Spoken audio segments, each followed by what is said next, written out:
మన రక్షకుడైన యేసుక్రీస్తు నామములో అందరికీ వందనాలండి. ఈరోజు దేవుని మాటలు అపోస్తలుల కార్యములు 20వ అధ్యాయము 29వ వచనము. నేను వెళ్ళిపోయిన తర్వాత క్రూరమైన తోడేళ్ళు మీలో ప్రవేశించునని నాకు తెలియను. వారు మందను కనికరింపరు. ప్రియమైన దేవుని బిడ్డలారా, తోడేళ్ళు అంటే మీరు అనుకుంటున్నట్టు క్రూరంగా కనిపించవు. ఈ సంఘములలో ఎలా ఉంటాయంటే చాలా చక్కగా గొర్రె చర్మం వేసుకొని మనకు కనిపిస్తూ ఉంటాయి, కానీ మనము కనుగొనలేం. దేవుని బిడ్డలారా, అటువంటి తోడేళ్ళు సంఘములలో ఉంటాయని, వస్తాయని, మనల్ని చెరిపివేస్తాయని దేవుడు ముందుగానే హెచ్చరించి ఉంటున్నాడు. దేవుని బిడ్డలారా, ఈ తోడేళ్లకు ఎవరు కావాలనో తెలుసా? దేవునిలో బాగా ఎదుగుతున్న వాళ్ళు కావాలా. ఎవరైతే సంఘ కాపరికి పరిచారకులుగా, మంచిగా దేవునికి పరిచారకులుగా, సంఘం అంతటిలో పరిచారకులుగా ఉంటున్న వాళ్ళు ఆ తోడేళ్లకు కావాలా. దేవునికి ఎక్కువగా స్నేహంగా ఉండేవాళ్ళు ఆ తోడేళ్లకు కావాలా. దేవుని బిడ్డలారా, నీవు బాగా ఎదుగుతుంటే నిన్ను పతనము చేయడానికి ఈ తోడేళ్ళు చాలా అంటే చాలా సున్నితంగా పనిచేస్తాయి.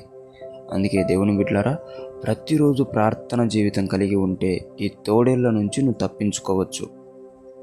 వాళ్ళు అసలు చెడిపోతారే అనే మాట కూడా ఉండకోకుండా, అటువంటి ఏది కూడా ఆలోచించుకోకుండా వాళ్ళు ఏం చేస్తుంటారంటే మీ ఆత్మీయ జీవితాన్ని చెడగొడతారు, మీ ఆత్మీయ జీవితాన్ని నాశనం చేసేస్తారు.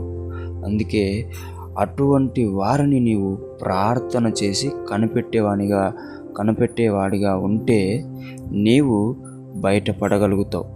లేదంటే అదే దాంట్లో నువ్వు తీరా మునిగిపోయేంత వరకు నీకు తెలియదు అది తోడేలు అని. అందుకే దేవుని బిడ్డలారా, జాగ్రత్త వహించండి. ఎందుకంటే మనం ఎంతో విలువ పెట్టి, మనం ఎంతో కష్టపడి మన ఆత్మీయ జీవితాన్ని ప్రతిరోజు రోజు ఎంతగానో బాగు చేసుకుంటూ వచ్చాం. దాన్ని ఉన్నటిని పోగొట్టుకుంటారు.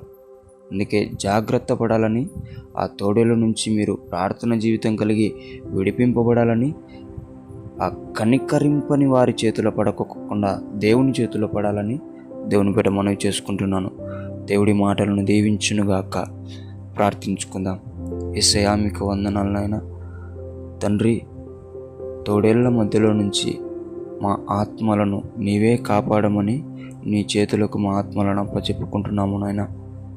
నీవే మమ్మల్ని కాపాడండి ప్రభా. సహాయం జరిగించండి ప్రభా. కృపను అనుగ్రహించండి ప్రభా.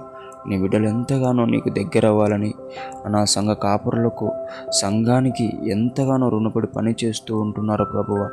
కానీ అటువంటి వాళ్ళను సైతం చెరిపివేయాలని, పడగొట్టాలని చూస్తున్న ఈ తోడేళ్ల నుంచి నీ బిడ్డలను విడిపించి కాపాడమని యేసు నామమున ప్రార్థిస్తున్నాం తండ్రి.